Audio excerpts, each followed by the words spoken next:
తాకట్లో ఉన్న మీ బంగారాన్ని విడిపించి ఆ రోజు ఆన్లైన్ రేటుకి కొంటాం. Sharma gold company.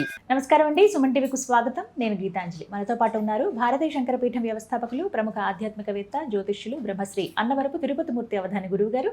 వారితో మాట్లాడదాం. గురుగారు నమస్కారం అండి. ఓం శ్రీ మహాగణాధిపతయే నమః. ఆర్థిక ఇబ్బందుల గురించి చాలాసార్లు మీ దగ్గర ప్రస్తావించాను. ఇవి కామెంట్స్లో అడుగుతూ ఉంటారు. ఎంత సంపాదించినా డబ్బు నిలవదండి, ఏం చేసినా కూడా. సంపాదన బాగానే ఉంటుంది కొంతమందికి, కానీ నిలబడదు. 10వ తారీఖు 15వ తారీఖు అంతా వచ్చిన జీతం కాస్త అయిపోయి మళ్ళీ అప్పుల కోసం వెతికే పరిస్థితి. ప్రత్యేకంగా ఆర్థిక స్థిరత్వం కోసం పూజలని, వ్రతాలని, నోములని, హోమాలని ఇలా చేసుకుంటూ ఉంటారు. కానీ కొంతమంది అంటారు, మాకు ఎలాంటి ఫలితం లేదండి, ఇదేమైనా దోషమా, అసలు ఎందుకు ఇలా జరుగుతోంది, ఆర్థిక స్థిరత్వం కోసం ఏం చేయాలి, ఒక శాశ్వత పరిష్కారం ఏదైనా? ఓం మూలాధారే మహిమ్ని హుతవహనయని మూలమంత్రీ త్రినేత్రీ హారాః కేయూరవల్లీ అఖిల సుఖకరీ అంబికాయా శివాయా వేదే వేదాంతరూపీ వికటఘనతటీ వీరతంత్రీ భవానీ సౌరీ సంసారయోని సకల గుణమయీ తేద్యశ్రీ ఐం నమస్తే. ఐం వాగ్భవీశ్వరీ చ విద్మహే క్లీం కామేశ్వరీ చ ధీమహి సౌః తన్నో క్లిన్నే ప్రచోదయాతు. దైవాధీనం జగత్సర్వం మంత్రాధీనం తు దైవతం తన్మంత్రం బ్రాహ్మణాధీనం బ్రాహ్మణో మమ దేవత అని చెప్పి అనాది నుంచి మనకు వస్తూనే ఉంది. అయితే మీరు అన్నట్టుగా ప్రతి మనిషికి డబ్బు అవసరం, డబ్బే అవసరం. ఎందువల్లనంటే చూస్తున్నాం, డబ్బు ఉంది, అంగబలం అర్ధబలం ఉంది అంటే ఆ మనిషికి విలువ ఎలా ఇస్తున్నారు, అంగబలం అర్ధబలం లేదు అంటే ఎలా ఇస్తున్నారు, అర్ధబలం ఉంది అంగబలం లేదంటే ఎలా చూస్తున్నారు, అంగబలం ఉంది అర్ధబలం లేదంటే ఎలా తక్కువగా చూస్తున్నారు అనేటువంటి విషయం చూస్తూనే ఉన్నాం. ప్రతి మనిషికి రూపాయి అవసరమే, కానీ అది స్థిరంగా ఎక్కడ ఉండలేకపోతుంది. ఉండలేకపోవడానికి అనేక కారణాలు ఉంటాయమ్మా, ఒకటి కాదు. దాదాపుగా 10కి 9 మంది ఇంట్లో జ్యేష్ఠాదేవి ఉంటుంది. అవునండి, 9 మంది ఇంట్లో జ్యేష్ఠాదేవి ఉంటుంది ఖచ్చితంగా, ప్రతి 10 మందికి కూడా. అంటే 100కి 99 మంది ఇంట్లో ఉన్నట్టు ఇంచుమించుగా. 90 మంది వేసుకుందాం ఉన్నట్టే. మరి అంతా ప్రతి 10 ఇంట్లకి 9 ఇంట్లో జ్యేష్ఠాదేవి లేదు అంటే డబ్బు కోసం ఆరాటపడరు కదండి. ప్రతి మనిషికి ఏదో డబ్బు ఉంటుంది, ఏదో వ్యవహారం చేసుకుంటారు. అది లేకపోబట్టే కదా, ఎక్కడైతే జ్యేష్ఠాదేవి లోపలికి అడుగు పెడుతుందో అక్కడికి అమ్మవారు ఉండదు, వెళ్ళిపోతుంది. ఆవిడ వెళ్ళిపోవడానికి అనేక మార్గాలు ఉన్నాయి. ఇంట్లో నిద్ర లేవగానే పక్క దుప్పట్లు మడత పెట్టకపోవటాలు, అలా వదిలేస్తారు కొంతమంది, అదొకటి. విడిచిన బట్టలే మళ్ళీ ధరిస్తూ ఉంటారు. ఆరేసిన బట్టలు మళ్ళీ మడత పెట్టకుండా ఒక పక్కన కుప్పగా పడేస్తూ ఉంటారు. ఇల్లు ఎప్పుడు చూసినా చిమ్మకుండా దుమ్ము ధూళిగా ఉన్నట్టు ఉంటుంటుంది. భార్యాభర్తల మధ్యన ఏదో ఒక రకంగా మాట వస్తుంది. ఇవి ఉండేటువంటి పరిస్థితులలో అది ఎక్కడ ఉంటుందా అని చెప్పి 10,000 కళ్ళతోటి చూస్తూ ఉంటుంది జ్యేష్ఠాదేవి. 10,000 నేత్రాలు, రక్త నేత్రాలు వేసుకొని అన్ని చూస్తుంటుంది. ఎక్కడెక్కడ ఇది జరిగింది ఆవిడ వచ్చేస్తుంది. ఆవిడ వచ్చిందంటే ఇక లక్ష్మీ అమ్మవారు అక్కడ నుంచి మనకు ఉండదు.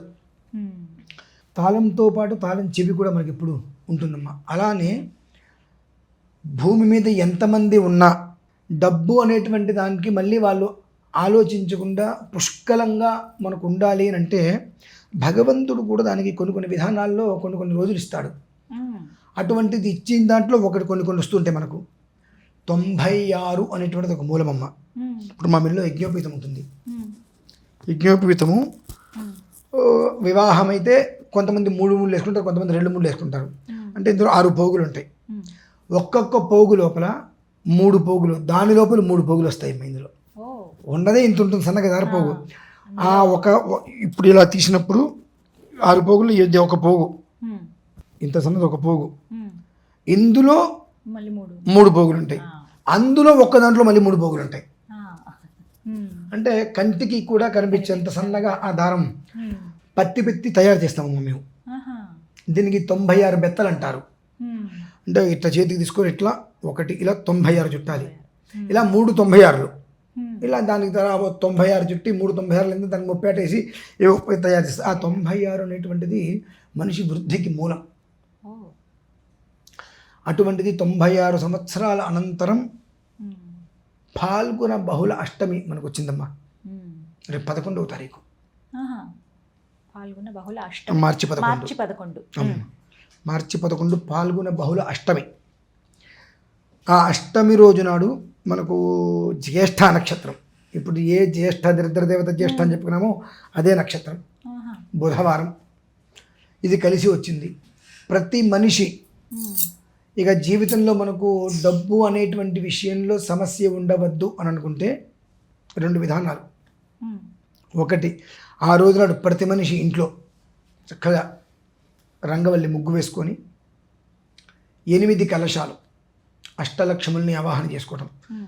ఎందువల్లనంటే ఒక మనిషి దగ్గర 7 లక్ష్ములు లేకపోయినా మళ్ళీ ఒక్కొక్కటి సంపాదించుకోవచ్చు. 7 ఉండి 1 లక్ష్మి లేకపోతే మన భర్తకి ఏంటి ఉపయోగం లేదు. ధైర్య లక్ష్మి నిజమే ఉండాలి. ఆ ధైర్య లక్ష్మి మన దగ్గర ఉంటే అన్నీ వెళ్ళిపోయినా ఆ ధైర్యంతో అన్నీ మనం మళ్ళీ కూడగట్టి తెచ్చుకోవచ్చు. అన్నీ ఉండే ధైర్యలక్ష్మి లేదంటే ఉపయోగం లేదు. అంటే అష్టలక్ష్మి ఆరాధన చేసుకొని చక్కగా కలశ స్థాపన చేసుకొని 8 మందిని విడివిడిగా సమానతంత్రంగా కలిసి కాకుండా ఏ కలశానికి ఆ కలశం విడివిడిగా అర్చన చేసుకుని అమ్మవారికి క్షీరాన్న నివేదన చేసుకొని సదైవీం సంపదమాప్నోతి అనేటువంటిది ఏ కలశానికి ఆ కలశం దగ్గర అమ్మవారి దగ్గర 108 దగ్గర జపం చేయటం 108, అమ్మవారి దగ్గర పాలు అక్షతలు తీసుకొని పాలతో అమ్మవారి దగ్గర వదిలిపెట్టడం. అలా 8 కలశాల దగ్గర విడివిడిగా వదిలిపెట్టి నమస్కారం చేసుకోవాలి. ఇది ప్రతి మనిషి ఇంట్లో ఖచ్చితంగా చేసుకోవాల్సిన విధానం. అలాగే అదే రోజు నాడు మన భారతీయ శంకరపీఠం నుంచి కూడా తిరుమల క్షేత్రంలో కొండ మీద అష్టలక్ష్మి మహాయాగం చేస్తూనే ఉంది. 11వ తారీఖు తిరుమల క్షేత్రంలో కొండపైన అష్టలక్ష్మి మహాయాగం ఆ రోజు కూడా నిర్వహించడం జరుగుతుంది. ఎంతమంది అయినా సరే డబ్బు అనేటువంటిది అందుబాటులో లేక డబ్బు అనేటువంటి పదం గురించి ఇబ్బంది పడుతూ ఇది లేదు అంటే డబ్బు లేకపోతేనే ఒక వస్తువు నీ దగ్గర ఉండదు. డబ్బు అనేటువంటిది నీ దగ్గర ఉంటే ఇది లేదు అనేటువంటిది ఉండదు. ఆ డబ్బు మితం దాటి అమితంగా వెళ్తే ఇక మనశ్శాంతి కూడా లేకుండా పోతుంది. అది ఎంతవరకు కుటుంబం నిర్మితానికి కుటుంబ విధానానికి జీవన మార్గానికి అవసరమో ఆ అవసరానికి తగ్గట్టుగా కడుపు నిండా తిండి, కంటి నిండా నిద్ర, చేతి నిండా వర్క్, ఈ 3 సంపూర్ణంగా అమ్మవారు అనుగ్రహించేటువంటి మహాపర్వదినం ఫాల్గుణ బహుళ అష్టమి. మనకు లలితా సహస్రనామంలో కూడా అష్టమి చంద్ర విభ్రాజ దళిక స్థల శోభిత ముఖ చంద్రక లంకాభమృగ నాభి విశేషగా అని చెప్పి ఆ అష్టమి గురించి చాలా విశేషంగా అందులో చెప్పబడి ఉంది. ఈ లలితా సహస్రనామం మొత్తం మీరు తీసుకోండి, ఏ చరణానికి ఆ చరణం 32 అక్షరాలు ఉంటాయి. శ్రీమాత శ్రీ మహారాజ్ఞి 8 అక్షరాలు. అంటే 8 అనేటువంటిది మనిషికి కాలచక్రం లాంటిదమ్మా. 8 అనేటువంటిది మనిషికి కాలచక్రం. పడిపోయిన చోట మళ్ళీ లేవటం. మనం ఎక్కడ పోగొట్టుకున్నాం అక్కడ వెతుక్కోవాలి, ఇక్కడ పోగొట్టుకుని అక్కడ వెతుక్కుంటే దొరకదు. అటువంటిది నువ్వు ఎక్కడ పోగొట్టుకున్నప్పటికీ కూడా ప్రతిదీ కూడా నీకు తీసుకొచ్చి మళ్ళీ నీ పొత్తిళ్ళల్లో కూర్చోబెట్టే మహత్తరమైన పర్వదినం ఏదైనా ఉన్నది అంటే అది అష్టమి, ఫాల్గుణ బహుళ అష్టమి 11వ తారీఖు మార్చి. అయితే చతుషష్ఠి ఉపచారాధ్య చతుషష్ఠి కళామయీ మహాచతుషష్ఠి కోటి యోగిని ఘనసేవిత అని చెప్పి మను విద్య, చంద్ర విద్య, చంద్రమండల మధ్య అని చెప్పి మనకు అందులో వచ్చింది. ఇదేమిటంటే 64 ఉపచారాలు జరుగుతాయి మా తిరుమలలో చేసేదంట్లో. ఆ అష్ట కలశాలు పెట్టినప్పుడు 64 ఉపచారాలు అక్కడ జరుగుతాయి. అలాగే దీనివలన ఏమిటి అంటే మనిషి జీవితంలో మనిషికి కావాల్సినవి 64 యోగాలు. ఆ 64 యోగాలు వస్తాయి. మనిషి నుంచి వెళ్ళిపోవాల్సింది 64 దుర్యోగాలు. మొత్తం నేను మీకు వివరంగా చెప్తానండి. 64 దుర్యోగాలు, 64 యోగాలు. ఈ 64 యోగాలు మనకు వస్తాయి, 64 దుర్యోగాలు మన నుంచి వెళ్ళిపోతాయి. మన నుంచి 64 దుర్యోగాలు వెళ్ళిపోయినాయి అంటే మనకన్నా అదృష్టవంతుడు ఇంకెవరు ఉంటారండి? మనమే అదృష్టవంతులం అయిపోతాం ఇంకా. అటువంటి అద్భుతమైన స్థితి. అదే రోజు నాడు ఈ అష్టలక్ష్మి మహాయాగమనందు కోటి విప్పపువ్వమ్మ, కోటి విప్పపువ్వుతో మధుపుష్పము అంటారు. ఆ కోటి మధుపుష్పంతో అమ్మవారికి హోమం చేయడం జరుగుతుంది ఆ రోజు కొండ మీద. చాలా అద్భుతంగా స్వామివారి యొక్క పరిసరాలలో కొండ మీద 11వ తారీఖు ఉదయం 8-8:30 ప్రారంభమవుతుంది. ఇంచుమించుగా 2:30-3 అవుతుందమ్మా అయ్యేటప్పటికి పూర్తిగా. ఇప్పటివరకు కూడా మొత్తం అష్టకలశ స్థాపన, అష్టకలశ ఆరాధన చేసి ఇందులో ఎవరైతే నాకు ఈ సమస్య ఉంది, సమస్య ఏదైనా సరే 64 విధానాలు అనుకున్నాం కదా, కాబట్టి 64 యోగాలు నేను సిద్ధి పొందాలి, 64 దుర్యోగాలు నా నుంచి బయటికి వెళ్ళిపోవాలి అనేటువంటి ఒక ఆలోచన కలిగిన వ్యక్తులు అందులో పాల్గొనే వారికి మనము అమ్మవారి దగ్గర అర్చన చేసి సంపాతాద్యము అని తీస్తామమ్మ. సంపాతాద్యం అంటే ఇప్పుడు ఒక మూలమంత్రంతో హోమం చేస్తాం అమ్మవారికి, ఆ నెయ్యి మొత్తం అమ్మవారిలో పడిపోతుంది, ఆ హోమగుండంలో అమ్మవారికి స్వాహాకారంగా వేసేస్తాం. ఆ చివరి ఒక బొట్టు ఉంటుంది, ఆ బొట్టు ఇవేవైతే కనుక రూపులు అమ్మవారి మనం చేస్తున్నాము ఆ రూపులు మొత్తం అక్కడ పెట్టి ఆ నెయ్యి అమ్మవారి రూపుల మీద వేస్తాం ఒక చుక్క, దాన్ని సంపాతాద్యము అని అంటారు. ఆ సంపాతాద్యంలో అమ్మవారు పూర్తిగా స్థిరపడిపోతుంది ఆవిడ. ఆ తర్వాత ఆ రూపుల్ని అష్టలక్ష్మి రూపుల్ని అందరికీ కూడా అక్కడ ఎంతమంది వస్తే అంతమందికి మిగిలిన వాళ్ళకి పోస్ట్లో పంపించడం అనేటువంటిది జరుగుతుందమ్మా. ఇవి 64 అన్నాం కదా, ఇవి మొత్తం కూడా ఒక్కొక్క దానికి 8 విధానాలు ఉంటాయమ్మా. ఇందులో ప్రధానంగా అష్ట దరిద్రాలు, అష్ట అరిష్టాలు, అష్ట వ్యాధులు, అష్ట దుర్యోగాలు, అష్ట అభాగ్యం, అష్ట దుర్నిమిత్రాలు, అష్ట దుర్దోషాలు, అష్ట శాపములు అనేటువంటిది పూర్తిగా తొలగిపోతాయి. ఈ 8 ఒక్కొక్క దానికి 8 ఉంటాయమ్మా. ఒక్కొక్క దాంట్లో 8 ఆపాదింపబడతాయి. ఇవి 8 కూడా మన దగ్గర నుంచి పోతాయి. మరి మనకు వచ్చేవి ఏమిటి అనేటువంటి విషయం చూసుకుంటే అష్ట యోగాలు, అష్ట ఐశ్వర్యాలు, అష్ట సిద్ధులు, అష్ట ఆరోగ్యాలు, అష్ట సంపదలు, అష్ట గుణములు, అష్ట సౌభాగ్యాలు, అష్ట వాంఛితములు అంటారు. అంటే వాంఛితములు అంటే అనేక రకాలుగా మనం కోరికలు కోరుతూ ఉంటాం ఇలా కావాలని చెప్పి. ఇలా ఈ 64 మనకు సంప్రాప్తమవుతాయి. ఎప్పుడైతే ఈ 64 మనకు సంప్రాప్తమవుతున్నాయో ఈ మిగిలిన ముందు చెప్పుకున్నటువంటివి ఏవైతే ఉన్నాయో 64 దుర్యోగాలు అవన్నీ కూడా మన దగ్గర నుంచి వెళ్ళిపోతున్నాయి.